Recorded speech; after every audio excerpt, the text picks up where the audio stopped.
The Nectar of Devotion by His Divine Grace, A.C. Bhaktivedanta Swami Prabhupāda. Chapter 22. Qualities of Krishna Further Explained. A person who is very enthusiastic in military activities and expert in releasing different kinds of weapons is called heroic. Regarding Krishna's heroism in fighting, there is the following statement: "My dear killer of the enemy, just as the elephant, while taking bath in the lake, destroys all the lotus stems within the water by swinging its trunk, so simply by moving your arms, which are compared to the trunks of elephants, you have killed so many lotus-like enemies." Regarding Krishna's expertise in releasing weapons, when Jarasandha and 13 divisions of soldiers attacked Krishna's army, they were unable to hurt even one soldier on the side of Krishna. This was due to Krishna's expert military training. This is unique in the history of military art. A person who is unable to bear another's distress is called compassionate. Krishna's compassion for distressed persons was exhibited when he released all of the kings imprisoned by Magadendra. While dying, Grandfather Bhishma prayed to Krishna and described him as the sun which eradicated darkness. The kings who were imprisoned by Magadendra were put into dark cells, and when Krishna appeared there, the darkness immediately disappeared, just as if the sun had risen. In other words, although Magadendra was able to imprison so many kings, upon the appearance of Krishna, they were all released. Krishna did this out of his sincere compassion for them. Krishna's compassion was also exhibited when Grandfather Bhishma was lying on the bed of arrows, which had been shot through his body. While lying in this position, Bhishma was very anxious to see Krishna, and thus Krishna appeared there. Upon seeing the pitiable condition of Bhishma, Krishna began speaking with tears in his eyes. Not only was he shedding tears, but he also forgot himself in his compassion. Therefore, instead of offering obeisances to Krishna directly, devotees offer obeisances to his compassionate nature.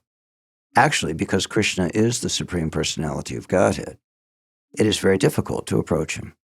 But the devotees, taking advantage of his compassionate nature, which is represented by Radharani, always pray to Radharani for Krishna's compassion.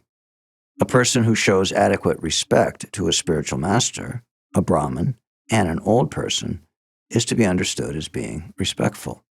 When superior persons assembled before Krishna, Krishna first of all offered respect to his spiritual master, then to his father, and then to his elder brother, Balaram. In this way, Lord Krishna, the lotus-eyed, was completely happy and pure at heart in all of his dealings. Any person who neither becomes impudent nor exhibits a puffed-up nature is called gentle. The example of Krishna's gentle behavior was manifested when he was coming to the arena of the Rajasuya sacrifice arranged by Maharaj Yudhisthira, Krishna's older cousin. Maharaj Yudhisthira knew that Krishna was the Supreme Personality of Godhead, and he was attempting to get down from his chariot to receive Krishna. But before Yudhisthira could get down, Lord Krishna got down from his own chariot and immediately fell at the feet of the king. Even though Krishna is the Supreme Personality of Godhead, he never forgets to show social etiquette in his dealings. Any person who is, by his natural behavior, very mild is called liberal. A statement by Uddhava after the Shamantaka jewel plundering confirms that Krishna is so kind and favorable that if a servitor is accused even of great offenses, Krishna does not take this into consideration. He simply considers the service that is rendered by his devotee. A person who sometimes exhibits humility and bashfulness is called shy. As described in the Lalita Madhava, Krishna's shyness was manifested when he lifted Govardhan Hill by the little finger of his left hand. All of the gopis were observing Krishna's wonderful achievement, and Krishna was also smiling at seeing the gopis. When Krishna's glance went over the breasts of the gopis, his hand began to shake, and upon seeing his hand shake, all of the cowherd men underneath the hill became a little disturbed. Then there was a tumultuous roaring sound, and they all began to pray to Krishna for safety. At this time, Lord Balaram was smiling, thinking that these cowherd men had been frightened by the shaking of Govardhan Hill. But seeing Balaram's smile, Krishna thought that Balaram had understood his mind in observing the breasts of the gopis, and he immediately became bashful. Krishna is the protector of all surrendered souls. Some enemy of Krishna's was enlivened with the thought that he needn't fear Krishna because if he simply surrendered unto him, Krishna would give him all protection. Krishna is sometimes compared with the moon, which does not hesitate to distribute its soothing rays, even on the houses of the Chandalas and untouchables. Any person who is always joyful and untouched by any distress is called happy. As far as Krishna's enjoyment is concerned, it is stated that the ornaments which decorated the bodies of Krishna and his queens were beyond the dreams of Kubera, the treasurer of the heavenly kingdom. The constant dancing before the doors of Krishna's palaces was not to be imagined even by the demigods in the heavenly kingdom. In the heavenly kingdom, Indra always sees the dancing of the society girls. But even Indra could not imagine how beautiful were the dances being performed at the gates of Krishna's palaces. Gauri means white woman, and Lord Shiva's wife is called Gauri. The beautiful women residing within the palaces of Krishna were so much whiter than Gauri that they were compared to the moonshine, and they were constantly visible to Krishna. Therefore, no one can be enjoying more than Krishna. The conception of enjoyment is beautiful women, ornaments, and riches. And all of these things were fabulously present in the palaces of Krishna, defeating even the imagination of Kubera, Lord Indra, or Lord Shiva. Not even a slight distress can touch Krishna. Once, some of the gopis went to the place where the Brahmins were performing sacrifices and said, "Dear wives of the Brahmins, you must know that not even a slight smell of distress can touch Krishna. He knows no loss, he knows no defamation, he has no fear, he has no anxiety, and he does not know calamity. He is simply encircled by the dancers of Braj and is enjoying their company in the rasa dance." It is said of Krishna's devotees that, if they offer even a little water or a tulsi leaf in devotion to Lord Vishnu is so kind that he will sell himself to them. Krishna's favoritism towards his devotees was exhibited in his fight with Bhishma. When grandfather Bhishma was lying at the point of death on the bed of arrows, Krishna was present before him, and Bhishma was remembering how Krishna had been kind to him on the battlefield. Krishna had promised that in the battle of Kurukshetra he would not even touch a weapon to help either side. He would remain neutral. Although Krishna was Arjuna's charioteer, he had promised that he would not help Arjuna by using any weapons. But one day, Bhishma, in order to nullify Krishna's promise, exhibited his fighting spirit so magnificently against Arjuna that Krishna was obliged to get down from his chariot. Taking up a broken chariot wheel, he ran toward grandfather Bhishma as a lion runs toward an elephant to kill it. Grandfather Bhishma remembered this scene, and he later praised Krishna for his glorious favoritism towards his devotee Arjuna, even at the risk of breaking his own promise. Krishna becomes obliged to the loving spirit of the devotee, and not exactly to the service rendered. No one can serve Krishna completely. He is so complete and self-sufficient that he has no need of any service from the devotee. It is the devotee's attitude of love and affection for Krishna that makes him obliged. A very nice example of this obligatory behavior was manifested when Sudam Vipra went to Krishna's palace. Sudam Vipra had been a class friend of Krishna's, and due to his poverty, he was induced by his wife to see Krishna to request some aid. When Sudam Vipra reached Krishna's palace, Krishna received him very well, and both he and his wife washed the feet of Sudam Vipra, showing respect to the Brahmin. Remembering his loving affairs with Sudam in their childhood, Krishna began to shed tears while receiving him. Another instance of Krishna's obligation to his devotee is described in the 10th Canto, 9th chapter, 14th verse of Śrīmad-Bhāgavatam, where Shukadeva Goswami tells King Parikshit, "My dear king, when Mother Yashoda was perspiring, tired of trying to bind Krishna up with a rope, Krishna agreed to allow her to bind him. Krishna, as a child, was disturbing his mother by his naughty activities, and she wanted to bind him up. Mother Yashoda brought some rope from the house and tried to tie up the child, but she could not tie a knot due to the shortness of the rope. She tied together many ropes, but when she finished, still the rope was too short. After a while, she felt very tired and began to perspire. At that time, Krishna agreed to be bound up by his mother. In other words, no one can bind Krishna by any means other than love. He is bound only by obligation to his devotees because of their ecstatic love for him. A person who is always engaged in auspicious welfare activities for everyone is known as all-auspicious. After the disappearance of Lord Krishna from this planet, Uddhava began to remember the activities of the Lord and said, Krishna satisfied all great sages by his wonderful pastimes. He demolished all of the demoniac activities of the cruel royal order, protected all pious men, and killed all cruel fighters on the battlefield. Therefore, he is all auspicious for all men. A person who can always put his enemy into calamities is called powerful. When Krishna was present on this planet, just as the powerful sun drives all darkness to take shelter in caves, he drove away all of his enemies, who fled like owls to take shelter beyond his sight. A person who becomes well known due to his spotless character is called famous. It is stated that the diffusion of Krishna's fame is like the moonshine which turns darkness into light. In other words, if Krishna consciousness is preached all over the world, the darkness of ignorance and the anxiety of material existence will turn into the whiteness of purity, peacefulness, and prosperity. When the great sage Narada was chanting the glories of the Lord, the bluish line on the neck of Lord Shiva disappeared. Upon seeing this, Gauri, the wife of Lord Shiva, suspected Lord Shiva of being someone else disguised as her husband, and out of fear, she immediately left his company. Upon hearing the chanting of Krishna's name, Lord Balaram saw that his dress had become white, although he was generally accustomed to a bluish dress. And the cowherd girls saw all of the water of the Yamuna River turn into milk, so they began to churn it into butter. In other words, by the spreading of Krishna consciousness, or the glories of Krishna, everything became white and pure. Any person who is very dear to people in general is called a popular man.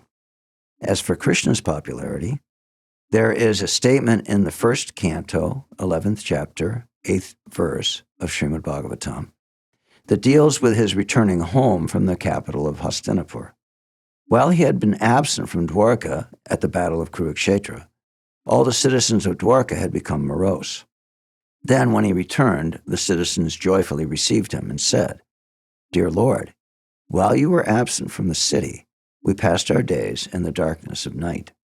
As in the darkness of night, every moment appears to be a long duration of time, so while you were gone, every moment appeared to us like millions of years. Your separation is completely unbearable to us. This statement shows how popular Krishna was all over the country.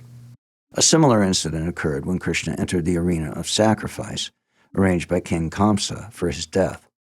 As soon as he entered the place, all the sages began to cry, Jai, Jai, Jai, which means victory. Krishna was a boy at that time, and all the sages offered their respectful blessings to him.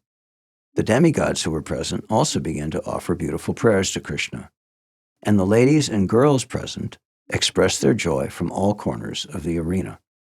In other words, there was no one in that particular place with whom Krishna was not very popular.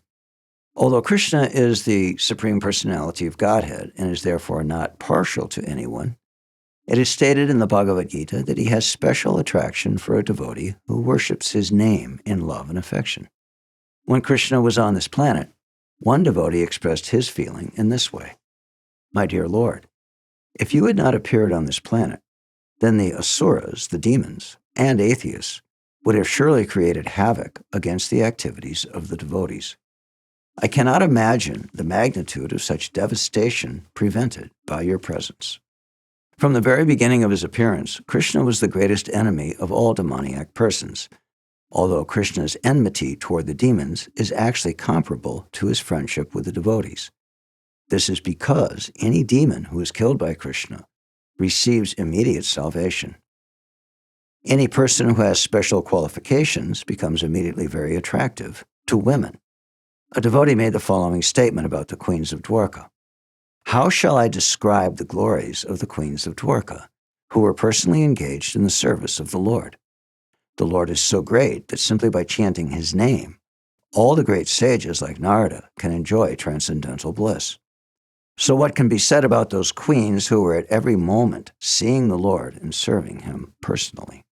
Krishna had 16,108 wives in Dwarka, and each and every one of them was attracted to Krishna just as iron is attracted by a magnet. There is a statement by a devotee, "My dear Lord, you are just like a magnet, and all the damsels of Braja are just like iron. In whichever direction you are moving, they are following you as iron is attracted by magnetic force." A person who is respected and worshipped by all kinds of human beings and demigods is called Sarvaradhya, or all-worshipable. Krishna is worshipped not only by all living entities, including the great demigods like Lord Shiva and Lord Brahmā, but also by Vishnu expansions, forms of Godhead, such as Baladev and Shesha. Baladev is a direct expansion of Krishna, but he still accepts Krishna as worshipable. When Krishna appeared in the arena of the Rajasuya sacrifice, organized by Maharaj Yudhisthira, to all present, including great sages and demigods, Krishna became the cynosure, the center of attraction, and everyone offered him their respects. Krishna is full in all opulences, namely strength, wealth, fame, beauty, knowledge, and renunciation. When Krishna was present in Dwarka, his family, which is known as the Yadu dynasty, consisted of 560 million members. And all of these family members were very obedient and faithful to Krishna. There were more than 900,000 big palatial buildings there to house all the people, and everyone in them respected Krishna as the most worshipable. Devotees were astonished to see the opulence of Krishna. This was verified by Bilva Mangal Thakur when in Krishna Karnamrita he addressed Krishna thus, "My dear Lord, what can I say about the opulence of your Vṛndāvana? Simply the ornaments on the legs of the damsels of Vṛndāvana are more than Chintamani, and their dresses are as good as the heavenly Parijata flowers.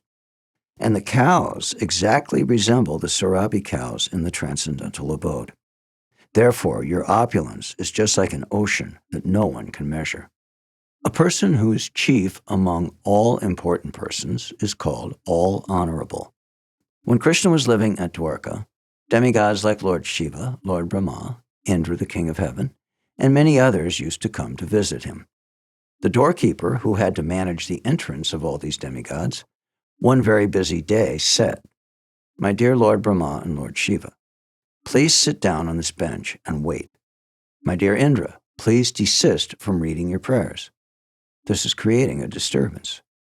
Please wait silently. My dear Varuna, please go away. And my dear demigods, do not waste your time uselessly. Krishna is very busy. He cannot see you." There are two kinds of controllers or lords. One who is independent is called controller, and one whose orders cannot be neglected by anyone is called controller. Regarding Krishna's complete independence and lordship, Śrīmad-Bhāgavatam says that although Kaliya was a great offender, Krishna still favored him by marking his head with his lotus feet, whereas Lord Brahmā, although having prayed to Krishna with so many wonderful verses, still could not attract him. This contradictory treatment by Krishna is just befitting his position, because in all the Vedic literature he is described as the complete independent. In the beginning of the Śrīmad-Bhāgavatam, the Lord is described as Swarat, which means completely independent. That is the position of the supreme absolute truth. The absolute truth is not only sentient, but he is also completely independent. As for Krishna's orders not being neglected by anyone, in Śrīmad-Bhāgavatam, 3rd Canto, 2nd chapter, 21st verse, Uddhava tells Vidura, Lord Krishna is the master of the three modes of material nature.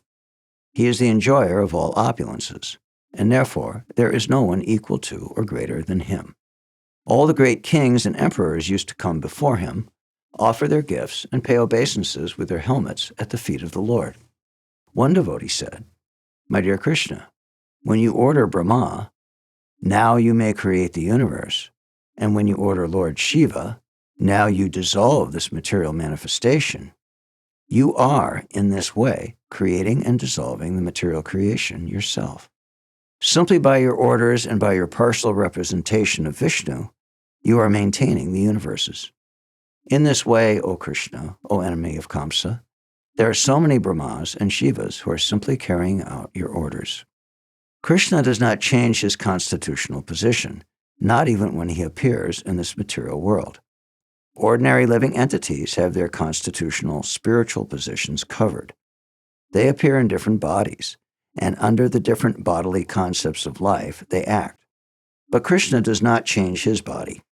He appears in his own body and is therefore not affected by the modes of material nature.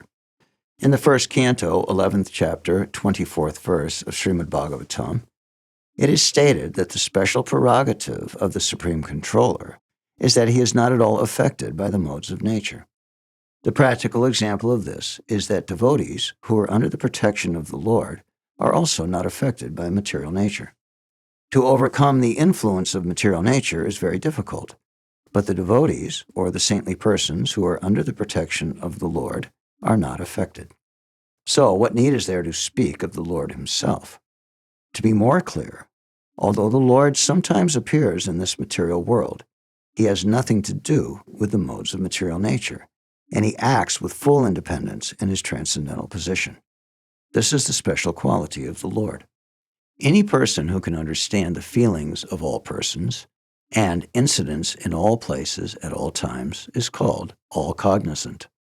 A nice example of the all-cognizant quality of the Lord is described in Śrīmad-Bhāgavatam, 1st Canto, 15th chapter, 11th verse, in connection with Durvas Muni's visit to the house of the Pandavas in the forest. Following a calculated plan, Duryodhana sent Durvas Muni and his 10,000 disciples to be guests of the Pandavas in the forest. Duryodhana arranged for Durvas and his men to reach the place of the Pandavas just when the Pandavas' lunchtime was ended, so that the Pandavas would be caught without sufficient means to feed such a large number of guests. Knowing Duryodhana's plan, Krishna came to the Pandavas and asked their wife Draupadi if there were any remnants of food which she could offer to him. Draupadi offered him a container in which there was only a little fragment of some vegetable preparation, and Krishna at once ate it. At that moment, all of the sages accompanying Durvas were taking bath in the river, and when Krishna felt satisfaction from eating Draupadi's offering, they also felt satisfaction, and their hunger was gone. Because Durvas and his men were unable to eat anything more, they went away without coming into the house of the Pandavas. In this way, the Pandavas were saved from the wrath of Durvas. Duryodhana had sent them because he knew that the Pandavas would not be able to receive such a large number, and thus Durvas would become angry, and the Pandavas would be cursed. But Krishna saved them from this calamity by his trick and by his all-cognizant quality. Krishna is always remembered, and his name is always chanted by millions of devotees. But the devotees never become saturated. Instead of becoming disinterested in thinking of Krishna and in chanting his holy name, the devotees get newer and newer impetus to continue the process. Therefore, Krishna is ever fresh. Not only Krishna himself, but also Krishna's knowledge is ever fresh. The Bhagavad-gita, which was imparted 5,000 years ago, is still being read repeatedly by many, many men, and still new light is always being found in it. Therefore, Krishna and his name, fame, qualities, and everything in relationship with him is ever fresh. All the queens at Dwarka were goddesses of fortune. It is said in the Śrīmad-Bhāgavatam, 1st Canto, 11th chapter, 29th verse, that the goddesses of fortune are very fickle and restless, so no one can consistently captivate them. Thus, one's luck will always change sometime. Yet the goddesses of fortune could not leave Krishna for even a moment when they were residing with him at Dwarka. This means that Krishna's attraction is ever fresh. Even the goddesses of fortune cannot leave his company. Regarding Krishna's attractive features being ever fresh, there is a statement by Radharani in the Lalita Madhava, in which Krishna is compared to the greatest sculptor because he is expert in chiseling at the chastity of women. In other words, although chaste women may follow the rules and regulations of Vedic principles to become ever faithful to their husbands, Krishna is able to break their stone-like chastity with the chisel of his beauty. Most of the girlfriends of Krishna were married, but because Krishna was their friend before their marriages, they could not forget his attractive features, which were always fascinating to them, even after their marriages. This means that Krishna's transcendental body is eternal, full of knowledge and bliss. Sat means ever existing for all time and in all places. In other words, all-pervading in time and space. Chit means full of knowledge. Krishna has nothing to learn from anyone. He is independently full of all knowledge. Ananda means the reservoir of all pleasure. The impersonalists are seeking to merge into the Brahmā effulgence of eternity and knowledge, but the major portion of the absolute pleasure, which is in Krishna, is avoided by them.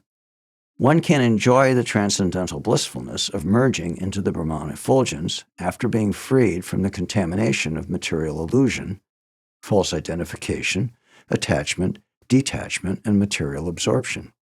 These are the preliminary qualifications of a person who can realize Brahman. It is stated in the Bhagavad-gita that one has to become full of joyfulness.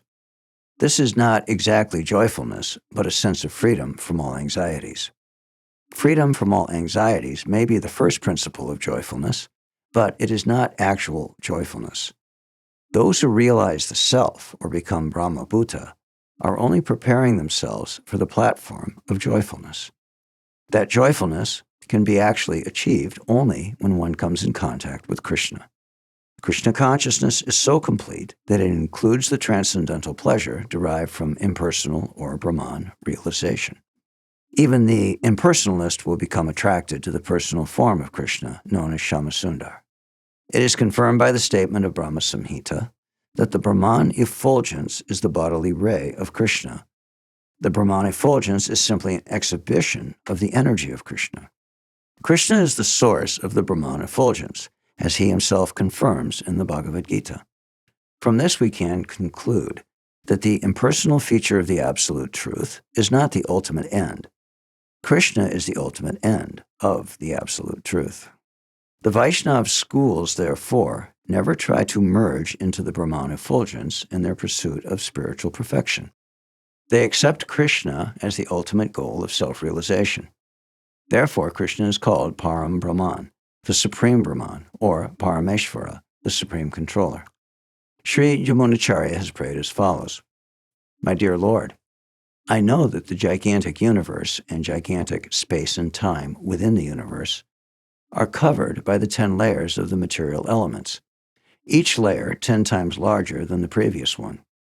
The 3 material modes of nature, the Garbhodakshay Vishnu, the Kshirodakshay Vishnu, and the Mahavishnu, and beyond them the spiritual sky and its spiritual planets, known as Vaikunthas, and the Brahman effulgence in that spiritual sky. All of these taken together are nothing but a small exhibition of your potency. There are many standards of perfection. The highest material perfections obtained by perfect yogis are listed as 8. To become the smallest of the small, to become the greatest of the great, etc. All of these material perfections, as well as all spiritual perfections, can be found fully in Krishna's personality. Krishna is present everywhere, not only within the universe, not only within the hearts of all living entities, but also within every atom. In the prayers of Queen Kunti, we find mention of this inconceivable potency of Krishna. While Krishna was talking with Kunti, he simultaneously entered the womb of Uttara, who was in danger due to the atomic weapon of Ashvatthama. Krishna can illusion even Lord Brahmā and Lord Shiva, and he can protect all surrendered devotees from the reaction of sinful activities. These are some of the examples of his inconceivable potencies. Srila Rupa Goswami therefore offers his obeisances unto Krishna by saying, Krishna, who is present as a human being, has as his mere shadow the whole material nature. He has expanded himself into so many cows, calves, and cowherd boys, and he has again manifested himself in all of them as the four-handed Narayan. He has taught millions of Brahmas self-realization, and thus he is worshipable not only by the heads of all universes, but by everyone else also. Therefore, let me always accept him as the Supreme Personality of Godhead. When Indra was defeated by Krishna in the matter of taking the Parijata plant from heaven, Narada met Indra and criticized him.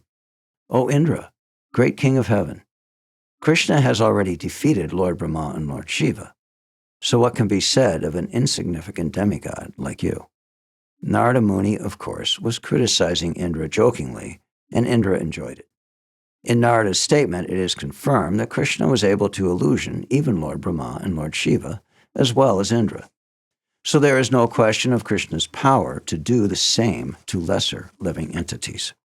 A description of Krishna's power in minimizing the sufferings of sinful reactions is given in Brahma Samhita as follows. Beginning from the great king of heaven down to the ant, everyone is undergoing the reactions of past deeds. But a devotee of Krishna is relieved from such reactions by the grace of Krishna. This was clearly proved when Krishna went to the place of Yamaraj, the Lord of Death, to reclaim the dead sons of his teacher. Krishna's teacher had requested Krishna to bring back his dead sons, and to do so, Krishna went to the place of Yamaraj to claim those souls, who had been brought there by Yamaraj and were being kept under his control. Krishna immediately ordered Yamaraj, "Be benefited by my order and return those souls unto me." The purport of this incident is that even a person who is under the regulative principles of the laws of nature and is therefore punishable by Yamaraj under these laws can be granted complete immunity by the grace of Krishna. Krishna's inconceivable potencies have been described by Shukadeva Goswami as follows. Krishna is bewildering my intelligence because, although he is unborn, he has appeared as the son of Nanda Maharaj. He is all-pervading, but still he is held on the lap of Yashoda. In spite of his being all-pervasive, he has become limited by the love of Yashoda. Although he has innumerable forms, still he is moving as one Krishna before his father and mother, Nanda and Yashoda. In the Brahma Samhita also it is said that although Krishna is eternally living in Goloka Vṛndāvana, his transcendental abode, he is still present everywhere, even within the atoms. In the 10th Canto, 14th chapter, 11th verse of the Śrīmad-Bhāgavatam, Lord Brahmā says, "My dear Lord, false ego, intelligence, mind, sky, air, fire, water, and earth are the material ingredients of this universe, which can be compared to a gigantic pot. In that gigantic pot, my body is of insignificant measurement. And even though one of the many universes is created by me, innumerable universes are coming and going from the pores of your body, just as atomic particles are seen flickering in the sunlight. I think I am very, very insignificant before you, and I am therefore begging your pardon. Please be merciful toward me." If one takes account of only one universe, he will find so many combinations of wonderful things within, because there are innumerable planets, innumerable residences, and places of demigods. The length and breadth of the universe is 400 million miles by 400 million miles, and it is infested with many unfathomable regions known as patalas, or downward planetary systems. Although Krishna is the origin of all this, he can always be seen in Vṛndāvana, exhibiting his inconceivable potencies. So who can adequately worship such an all-powerful Lord, possessed of such inconceivable energy? Jayadev Goswami, in his Gita Govinda, has sung as follows. The Lord has saved the Vedas in his form as a fish, and he has borne the whole universe on his back in the form of a tortoise. He has picked up this earthly planet from the water in the form of a boar. He has killed Hiranyakashipu in the form of Nrsimha. He has cheated Maharaj Bali in the form of Vamana. He has annihilated all the dynasties of the Kshatriyas in the form of Parashuram. He has killed all the demons in the form of Lord Ram. He has accepted the great plow in the form of Balaram. He has annihilated all the atheistic persons in the form of Kalki. And he has saved all the poor animals in the form of Lord Buddha. These are some of the descriptions of the incarnations emanating from Krishna, and from the Śrīmad-Bhāgavatam it is understood that innumerable incarnations are always coming out from the body of Krishna, just like waves in the ocean. No one can even count how many waves there are, and similarly, no one can count how many incarnations are coming from the Lord's body. Another name for salvation is apavarga. Apavarga is the opposite of pavarga, or the various miserable conditions of material existence. The word pavarga consists of the combinations of 5 letters: pa, ba, ba, pa, and ma. These letters are the first letters of the words for 5 different conditions as described below. The first letter, pa, comes from the word parabhava, which means defeat. In this material struggle for existence, we are simply meeting defeat. Actually, we have to conquer birth, death, disease, and old age, and because there is no possibility of overcoming all these miserable conditions, due to the illusion of Maya, we are simply meeting with parabhava, or defeat. The next letter, pa, is taken from the word penila. Penila is the foam which is found on the mouth when one is very tired, as is commonly observed with horses. The letter ba comes from the word bandha, or bondage. Ba is taken from the word piti, or fearfulness. Ma is taken from the word mriti, or death. So the word pavarga signifies our struggle for existence and our meeting with defeat, exhaustion, bondage, fearfulness, and at last, death. Apavarga means that which can nullify all of these material conditions. Krishna is said to be the giver of apavarga, the path of liberation. For the impersonalists and the enemies of Krishna, liberation means merging into the Supreme. The demons and the impersonalists do not care for Krishna, but Krishna is so kind that he gives this liberation even to his enemies and to the impersonalists. There is the following statement in this connection: O Murari, Krishna, how wonderful it is that although the demons, who are always envious of the demigods, have failed to penetrate your military phalanx, they have penetrated the region of Mitra, the sun globe. The word Mitra is used metaphorically. Mitra means the sun globe, and Mitra also means friend. The demons who opposed Krishna as enemies wanted to penetrate his military phalanx. But instead of doing this, they died in battle, and the result was that they penetrated the planet of Mitra, or the sun planet. In other words, they entered into the Brahman effulgence. The example of the sun planet is given here because the sun is ever illuminating, like the spiritual sky, where there are innumerable illuminating Vaikuntha planets. The enemies of Krishna were killed, and instead of penetrating Krishna's phalanx, they entered into the friendly atmosphere of the spiritual effulgence. That is the mercy of Krishna, and therefore he is known as the deliverer of his enemies also.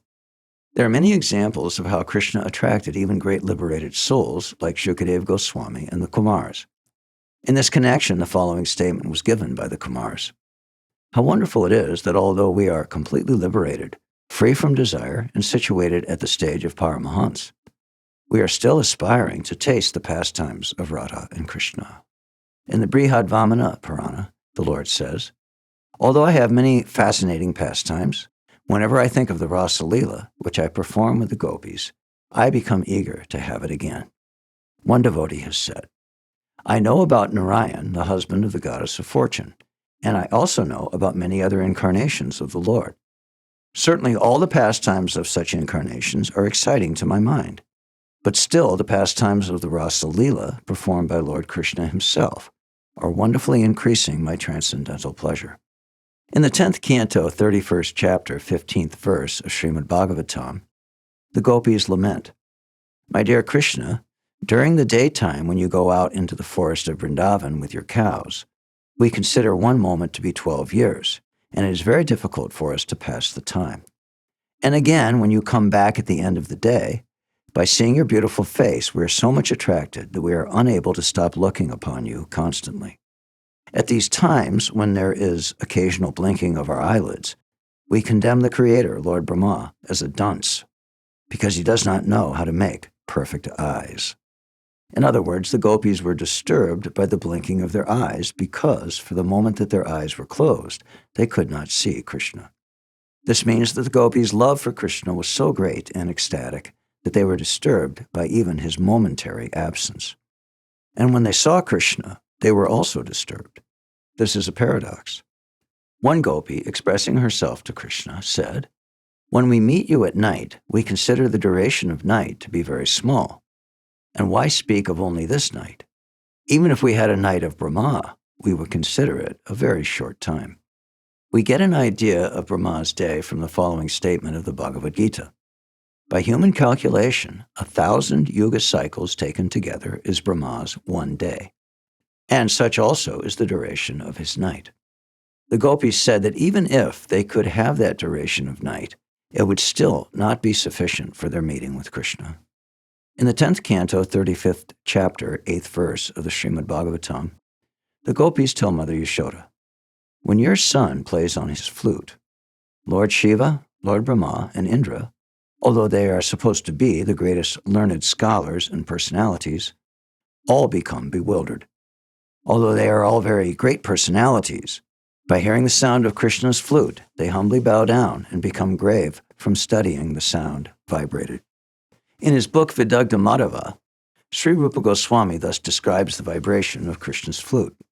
The sound vibration created by the flute of Krishna wonderfully stopped Lord Shiva from playing his dindima drum, and the same flute has caused great sages like the four Kumaras to become disturbed in their meditation. It has caused Lord Brahmā, who was sitting on the lotus flower for the creative function, to become astonished.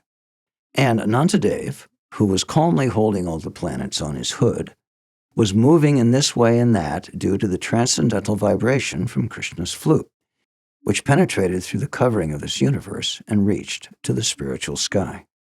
When we speak of Krishna, Krishna is not alone. Krishna means his name, his qualities, his fame, his friends, his paraphernalia, his entourage. All of these are included. When we speak of a king, it is to be understood that he is surrounded by ministers, secretaries, military commanders, and many other people. Similarly, Krishna is not impersonal. In his Vṛndāvana Leela especially, he is surrounded by the gopis, the cowherd boys, his father, his mother, and all the inhabitants of Vṛndāvana. In the 3rd Canto, 2nd chapter, 12th verse of Śrīmad-Bhāgavatam, Uddhava tells Vidura, "My dear sir, Krishna's form was most wonderful when he appeared on this planet and exhibited the potency of his internal energy. His wonderfully attractive form was present during his pastimes on this planet, and by his internal potency he exhibited his opulences, which are striking to everyone. His personal beauty was so great that there was no necessity for his wearing ornaments on his body.